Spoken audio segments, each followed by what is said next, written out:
হচ্ছে industrial area, যেটা globe.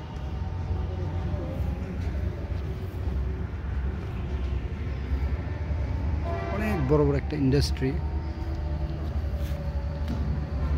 Powder যেগুলো এবং যে কয়েলগুলো রিজেক্ট হয়, সে কয়েলগুলো এখানে ফেলে রাখা বা এগুলো থেকে বাছাই করা, এবং উড পাউডারের যে গোডাউনটা সেটা এটা মেনটেন করে। আর এই পাশটা হচ্ছে উড পাউডারগুলো প্রক্রিয়াজাত করে, অর্থাৎ কয়েলের যে কাঁচামাল, সেই কাঁচামালটা এখানে প্রক্রিয়াজাত করা হয়। আমরা দেখতে পাচ্ছি এটা বাংলাদেশের 1 নাম্বার যে কয়েল গ্লোব, সে গ্লোব কয়েলের মূল ফ্যাক্টরিটা এটা। বিভিন্ন প্রক্রিয়াজাত করে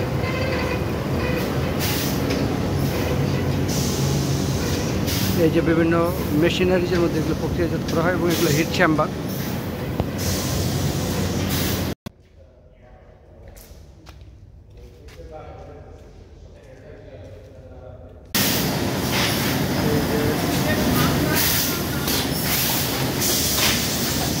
ওই উড পাউডারগুলো এখানে আসে, এখানে আসার পর এই যে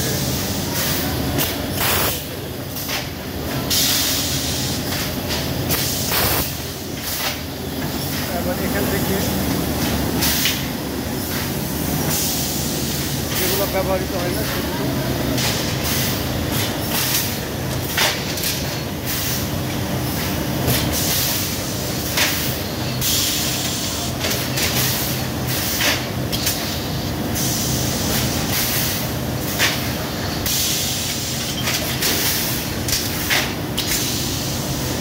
সেগুলো এরকম খাটার আকারে